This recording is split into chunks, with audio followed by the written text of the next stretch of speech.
Bonjour les amis, bonjour frères et sœurs en Christ, bienvenue à vous. J'espère que vous allez bien aujourd'hui, en ce mercredi 16 décembre. J'ai envie de dire tic-tac, tic-tac, tic-tac.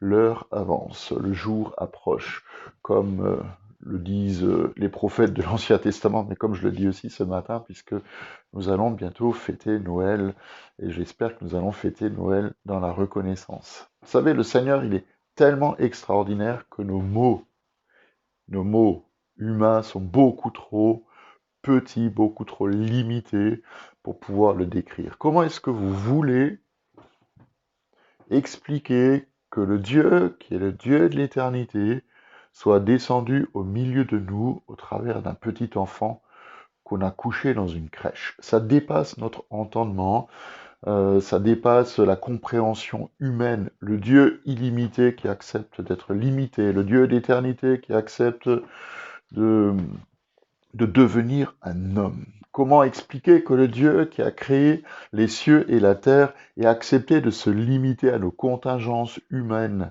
Comme Jésus, il a eu faim, il a eu soif, il était fatigué, il est même mort, on l'a même enterré avant qu'il ressuscite. J'ai lu hier dans le prophète Ésaïe, c'est un texte intéressant au chapitre 45, la chose suivante.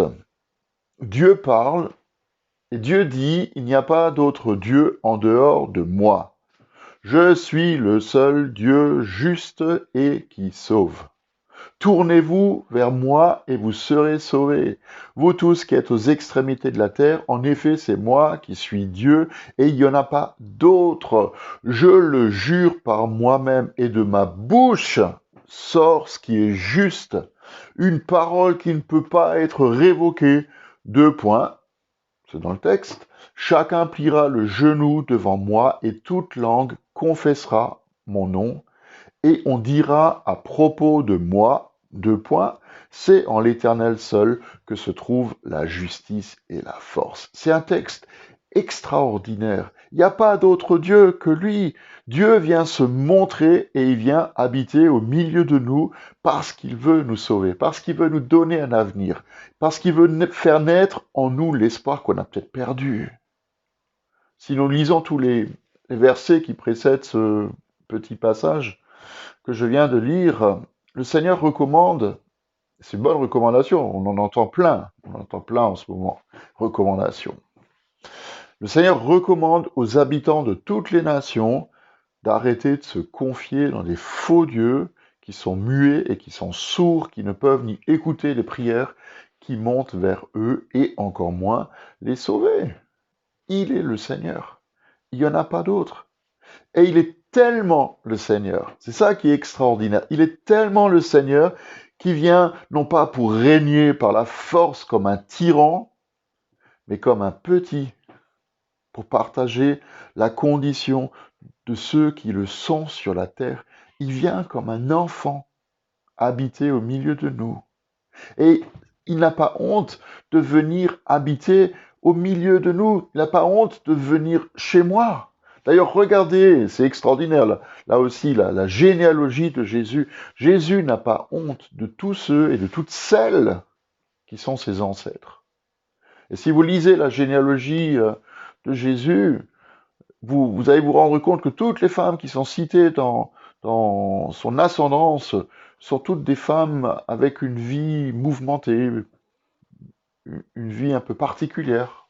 Relisez, lisez leur histoire. Il n'a pas honte de s'abaisser au plus bas pour que chacun ait la chance, j'aime pas trop ce mot, mais plutôt la grâce de le rencontrer et de le connaître. Tu veux connaître Dieu comme un Père aimant qui vient nous sauver, alors relis, mon frère, ma sœur, l'histoire de Noël avec un nouveau regard, sans arrière-pensée, et laisse le Saint-Esprit t'éclairer. Laisse-le t'éclairer. Rappelons-nous du cantique de Zacharie au premier chapitre de l'évangile de Luc. Béni soit le Seigneur, le Dieu d'Israël, parce qu'il a visité et racheté son peuple. C'est ce qu'il vient encore faire aujourd'hui. Il vient nous visiter, il vient te visiter là où tu es, dans ta maison, dans ta famille, dans ta misère, dans tes joies. Il vient te visiter. et vient pour sauver chacun d'entre nous.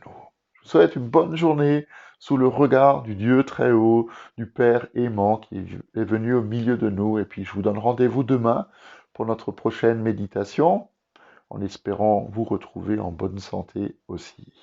Bonne journée à vous, soyez bénis. À demain.